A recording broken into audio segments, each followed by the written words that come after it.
आज हम लोग जानेंगे किसके बारे में, रिप्रोडक्शन के बारे में, जनन के बारे में, या प्रजनन भी बोल सकते हैं। इंग्लिश में क्या बोलते हैं, रिप्रोडक्शन।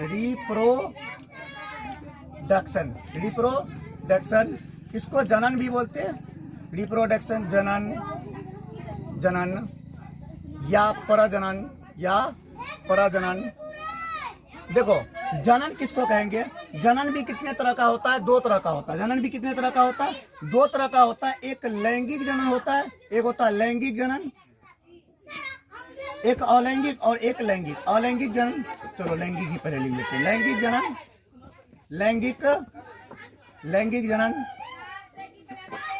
और दूसरा अलैंगिक जनन, अलैंगिक जनन। इंग्लिश में इसको बोलते हैं एसेक्सुअल, और इसको क्या बोलते हैं, सिर्फ सेक्सुअल बोलते हैं। इसमें सेक्सुअल बोलते हैं, किसमें, लैंगिक में सेक्सुअल बोलते हैं, और इसको क्या बोलते हैं, एसेक्सुअल बोलते हैं। अभी जो हम लोग पढ़ेंगे, किसके विस्तार पूर्वक पढ़ेंगे हम लोग, किसके बारे में, लैंगिक जनन के बारे में। किसके बारे में, लैंगिक जनन के बारे में। पहले ये जान लेते हैं कि जीव, कोई भी जीव जो जनन करता है, जनन करता क्यों है। कोई भी जीव इसलिए जनन करता है ताकि उसका अस्तित्व जो है, उसका पूर्वज जो है, उसका पीढ़ी गायब ना हो जाए, पृथ्वी से लुप्त ना हो जाए। इसीलिए सभी जीव क्या करते हैं, जनन करते हैं, चाहे वो पौधा हो या जंतु हो, सभी इसलिए जनन कर रहा है ताकि उसका क्या हो पाए, ताकि उसका वृद्धि विकास हो पाए, उसका जाति लुप्त ना हो। कोई भी प्राणी इसलिए जनन करता है ताकि उसका वंश लुप्त ना हो, ताकि उसका प्रजाति लुप्त ना हो। इसलिए क्या करते हैं, जनन करते हैं। और जनन भी होता है तो दो तरह का जनन होता है, एक लैंगिक जनन होता है और एक अलैंगिक जनन होता है। तो सबसे पहले हम लोग देख लेते हैं कि अलैंगिक जनन कहते किसको है। अलैंगिक जनन कहते किसको है। अलैंगिक जनन में ये होता है, इसमें नर और मादा का आवश्यकता नहीं होता। अलैंगिक जनन में यहाँ पे लिख दो,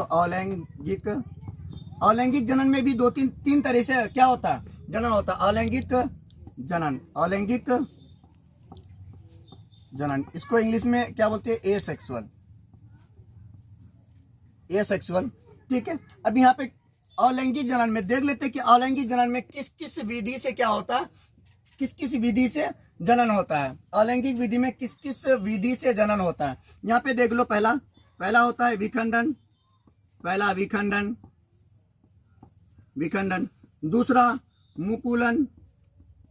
मुकुलन, तीसरा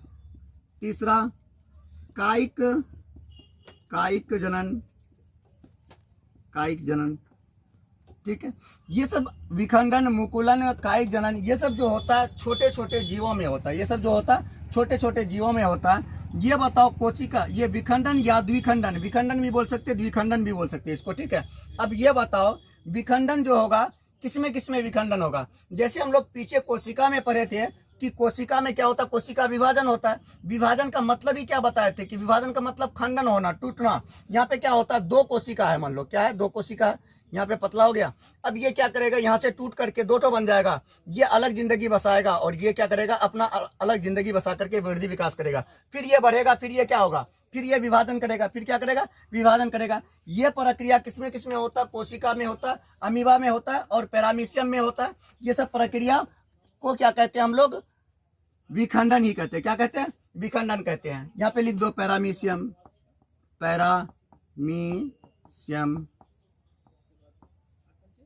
अमीबा, युगलिना। ये सभी जो जन्म करते हैं किसके द्वारा, विखंडन के द्वारा। विखंडन का मतलब यहाँ पे टूट करके बर्बाद नहीं होना, विखंडन का मतलब टूटना होता है या विभाजन करना। विखंडन का मतलब यहाँ पे टूट करके बर्बाद नहीं हो जाना। यहाँ पे इसका मतलब हुआ है, विखंडन का मतलब टूट करके दो अलग अलग जीव बनना, और दोनों क्या करेगा, फिर से वृद्धि विकास स्टार्ट करेगा। यहाँ पे विखंडन का मतलब ये होता है। ठीक है, विखंडन का मतलब बीच से टूट जाना, एक जीव टूट जाना, फिर दोनों का बॉडी अलग अलग होकर के भी क्या कर सके, वृद्धि विकास कर सके। उसी को क्या कहते हैं हम लोग, विखंडन कहते हैं। ठीक है, अब चलते हैं हम लोग मुकुलन में। किसमें, मुकुलन में। मुकुलन में क्या होता है, आप लोग देखे होंगे, एक बांस देखे ना, बांस में क्या होता है, जैसे यहाँ पे बांस है, बांस से एक छोर निकलता है, बांस से क्या निकलता है, एक छोर निकलता है। अब ये छोर क्या करता है, अब आप इस छोर को काट लो या कुछ भी कर लो, ये अपना अलग से क्या बना लेता है, यहाँ पे जड़ बना लेता है। ये निकलता है इसी का बॉडी से, निकलता इसी का बॉडी से, लेकिन ये क्या करता है, अलग जा करके क्या करता है, यहाँ पे अपना पर्सनल जड़ बना लेता है। भले अब ये कट जाए, कुछ भी हो जाए, इससे उसको कोई फर्क नहीं पड़ेगा, इससे इसको कोई भी फर्क नहीं पड़ेगा। किसको किसको फर्क नहीं पड़ेगा, नया जो निकला है। ये मुकुलन में जो रहता है, मुकुलन में आप लोग सिंपल एक उदाहरण लो कि देहाती में बांस जैसे रहता है ना, देहात वाला बांस, देहात वाला बांस से क्या निकलता है, एक छोर निकलता है, ऐसे ही निकलता है ना, ये तामा जिसको बोलते हैं हम लोग अपने देहाती भाषा में। ये जो निकलता है वो क्या रहता है, बड़े वाला का ही शरीर से जुड़ा रहता है। अब ये इसी से जुड़ा हुआ है, अब अपने आप को क्या करता है, वो इतना ऐसे मतलब बना लेता है कि ये अपना जिंदगी खुद से क्या कर सकता है, गुजर बसर कर सकता है। इस पे इसको निर्भर रहने का आवश्यकता नहीं है। तो उसको क्या कहते हैं, मुकुलन कहते हैं। क्या कहते हैं, मुकुलन कहते हैं। ये मुकुलन जो होता है अधिकतर छोटे जीवों में होता। आपको बांस लेकर के इसलिए बताया ताकि आपको समझ में आ जाए, क्योंकि डेली लाइफ में हम लोग क्या देखते हैं, बांस देखते हैं। तो बांस में क्या तामा जो छोड़ता है वो इसी रूप में छोड़ता है।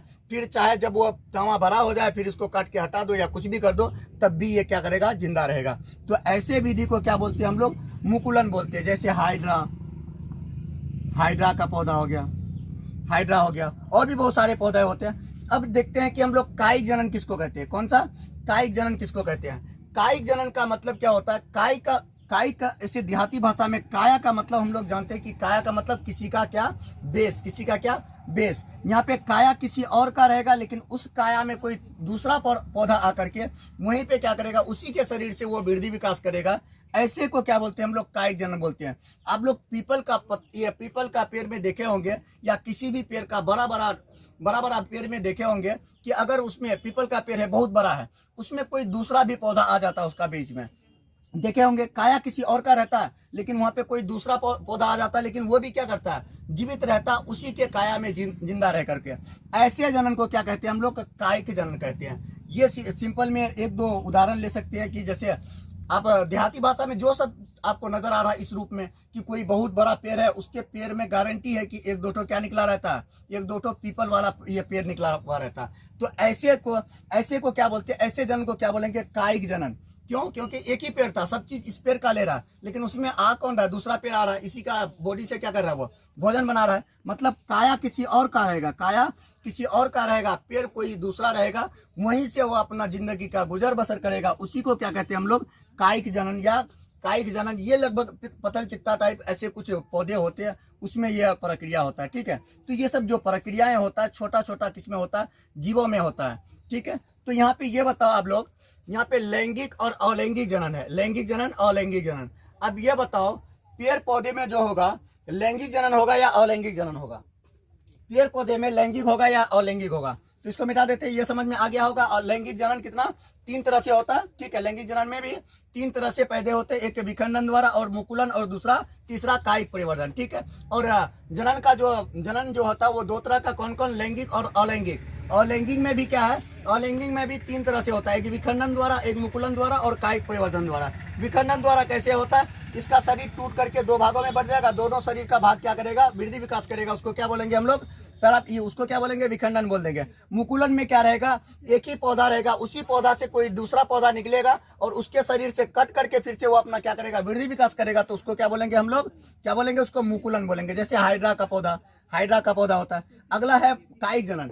कायिक जनन किसको बोलेंगे, काया किसी और पेड़ का रहेगा, काया किसी और पेड़ का, और उसमें जो आएगा कोई दूसरा पौधा आ जाएगा और वहीं से वो अपना वृद्धि विकास करेगा। ऐसे जनन को क्या बोलते हैं, कायिक जनन बोलते हैं। ठीक है, ऐसे जनन को क्या बोलते हैं, कायिक जनन। मतलब पेंदी मतलब उसका बेस किसी और का, जड़ किसी और का, लेकिन उसमें कोई दूसरा पौधा का ये आ जाता, पौधा आ जाता, तो वो पौधा भी उसी के शरीर से क्या करता है, वृद्धि विकास कर लेता। तो ऐसे जनन को क्या बोलते हैं हम लोग, कायिक जनन बोलते हैं। उम्मीद है कि ये आप लोगों को समझ में आ गया होगा। अब देख लेते हैं हम लोग कि लैंगिक और अलैंगिक जनन में ये बताओ, पेड़ पौधे में जो होगा लैंगिक जनन होगा या अलैंगिक होगा।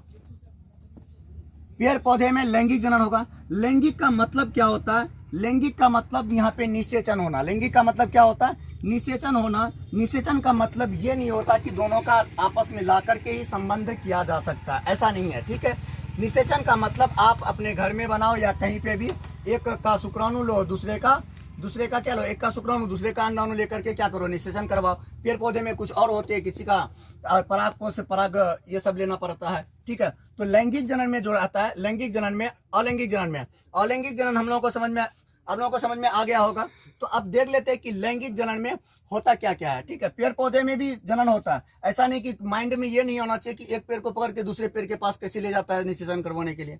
पेड़ को उठा के ले जाएगा? नहीं ले जाएगा। उसमें तितली का ये फूल में तितली बैठता है, वहां से बहुत सारा प्रक्रिया होता है। ये आगे आप लोगों को अगला नेक्स्ट वीडियो में बताएंगे भी। ये जैसे तितली बैठा इस पौधे में बैठा, इसका पौधे से उसका पंखुड़ी में मान लो अंडाशय या शुक्राणु उसमें लगा, फिर वो दूसरे का पौधे में जाएगा, दूसरे पौधे में जाएगा, उसके इसमें फूल में जा करके उसका ये करे अंडाणु को छोड़ देगा। तो वहां पे क्या कर लेता है? इस तरह से निषेचन करता है, ना कि दोनों पेड़ को उखाड़ करके लाते हैं, चल निषेचन करना वहां पे, ठीक है। निषेचन करके पकड़ के निषेचन नहीं करवाते हम लोग, ठीक है। तो यहाँ पे जो निषेचन होता है, फूलों में जो उसका पुंकेसर रहता है, ये सब प्रक्रिया रहता है। तो ये आप लोगों को आगे बताने वाले हैं, ठीक है। तो सबसे पहले हम लोग देख लेते हैं लैंगिक जनन। लैंगिक जनन में क्या होता है? लैंगिक जनन में दो भाग लेते हैं। कौन कौन भाग लेते हैं? नर और मादा का शरीर क्या लेता है? अंग भाग लेता है। लैंगिक जनन में आप देख लेते हैं लैंगिक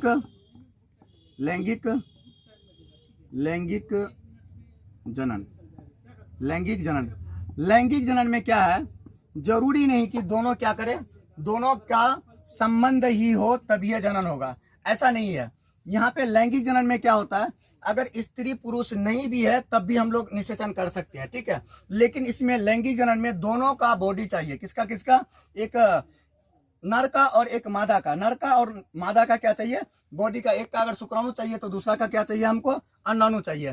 तो इन दोनों को आप बाहर में भी निषेचन करवा सकते हैं। तो लैंगिक जनन के लिए जरूरी नहीं है कि निषेचन ही करे, ठीक है। तो लैंगिक जनन में कैसे कौन कौन आ जाएगा? पेड़ पौधे भी आते हैं और जंतु भी आते हैं। सभी लैंगिक जनन में जो आएगा, पेड़ पौधे भी आते हैं और जंतु भी आता है। पेड़ पौधे कैसे आता है? पेड़ पौधे ये माइंड में नहीं लगाना कि दोनों पेड़ को ला करके निषेचन करवाएंगे, ये सब कुछ नहीं होता, ठीक है। तो लैंगिक जनन में सबसे पहले हम लोग देख लेंगे कि मानव कैसे जनन करता है। सबसे पहले क्या देख लेंगे कि मानव जनन कैसे करता है। तो मानव में से भी यहाँ पे मानव में से लिंग भी कितना? दो तरह का होता है, एक स्त्रीलिंग, एक नर एक मादा होता है। लैंगिक जनन में दो अंग भाग लेता है, नर और मादा का अंग भाग लेता है, ठीक है। अब ये बताओ, लैंगिक जनन में हम लोगों को जंतु के बारे में पढ़ा। तो लैंगिक जनन में सबसे पहले हम लोग जान लेते हैं किसके? नर का। क्या? नर का। देखो नर मतलब क्या होता है? नर मतलब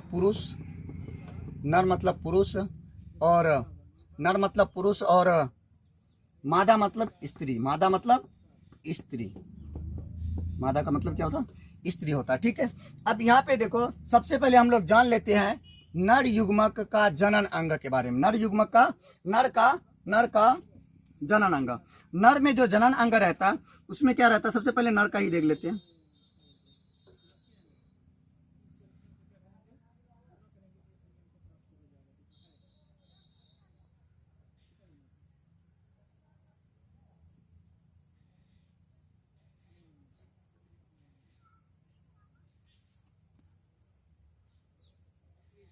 इधर किडनी लगा हुआ रहता है, इधर किडनी लगा हुआ रहता है, ठीक है।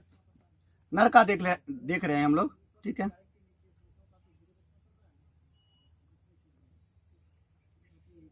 ठीक है, ये मान लो आपका क्या है? ये आपका किडनी है, ये किडनी है। और इसको जो बोलते हैं, जैसे स्त्री में, नर में, किसमें? नर में जो प्राथमिक अंग है वो वृषण ही होता है, जिसको देख करके पहचान कर पाता है कि ये स्त्री है या पुरुष है। तो इस अंग को, पुरुष का या नर का, इस अंग को क्या बोलते हैं? अंडाणु, ये बोलते हैं वृषण बोलते हैं। क्या बोलते हैं? वृषण बोलते हैं। वृषण जो पुरुष में होता है, पुरुष में जो वृषण होता है वो दो होता है, और वृषण का आकार जो होता है वो कैसा होता है? अंडाकार होता है। क्या होता है? अंडाकार होता है। अब यहाँ पे देख लो, वृषण में क्या बनते हैं? वीर्य बनते हैं। वृषण में क्या बनते हैं? वीर्य बनते हैं, टेस्टोस्टेरोन बनते हैं। क्या बनते हैं? टेस्टोस्टेरोन बनते हैं। अब ये बताओ, ये टेस्टोस्टेरोन जो बनता है कितने उम्र में बनना चालू हो जाता है?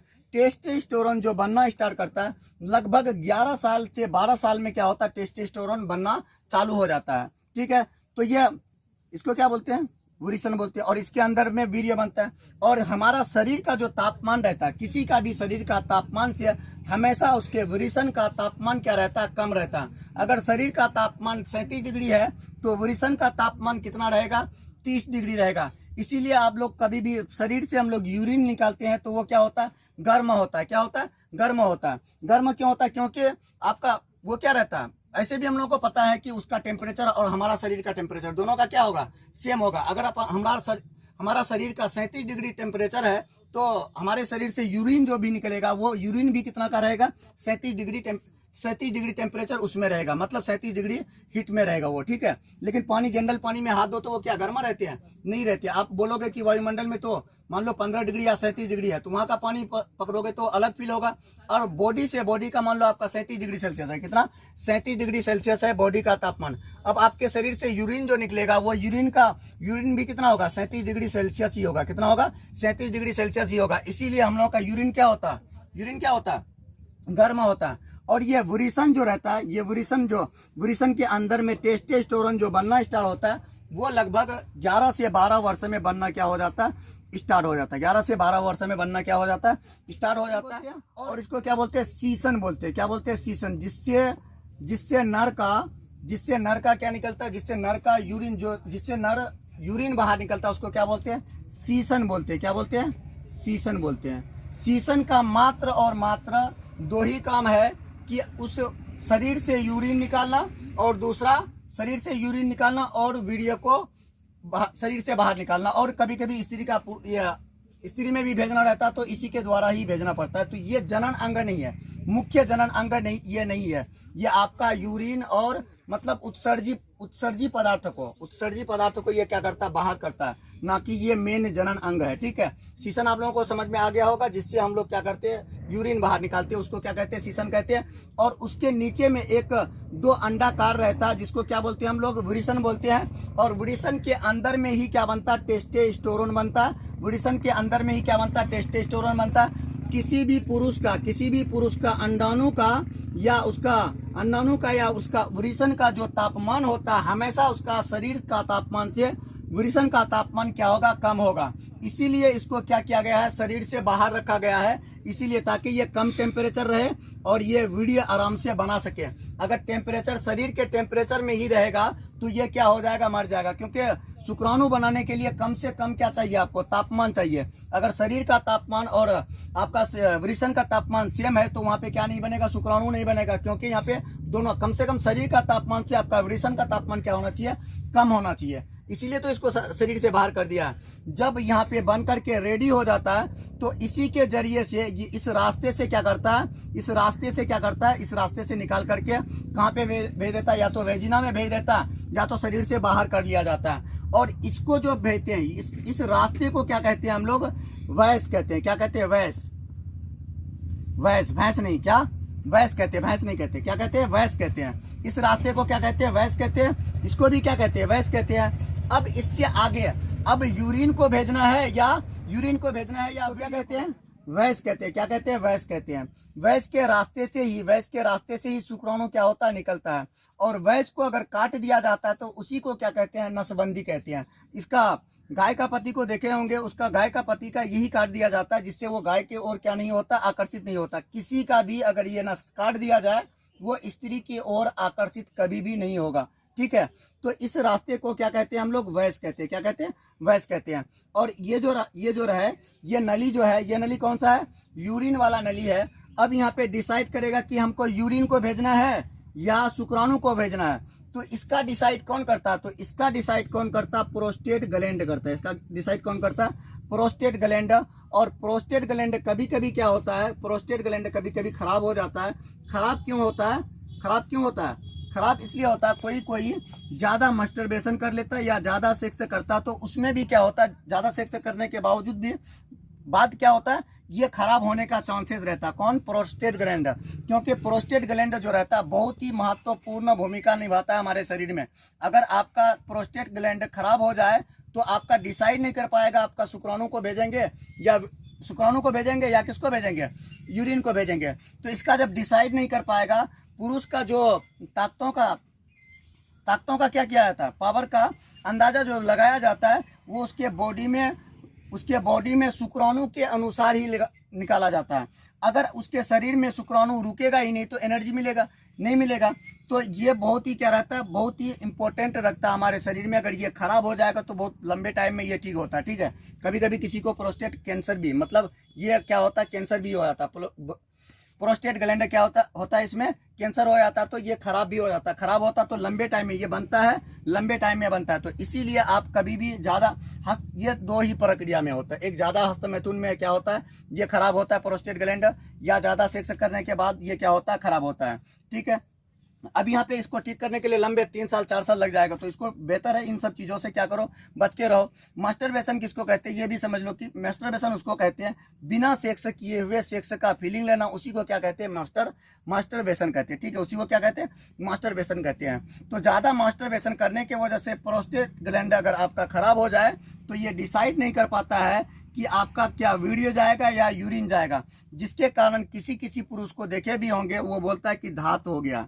क्या हो गया, धात हो गया। वो धात जो रहता है वो इसी ग्लैंड के खराब होने से क्या आता है, धात आता है।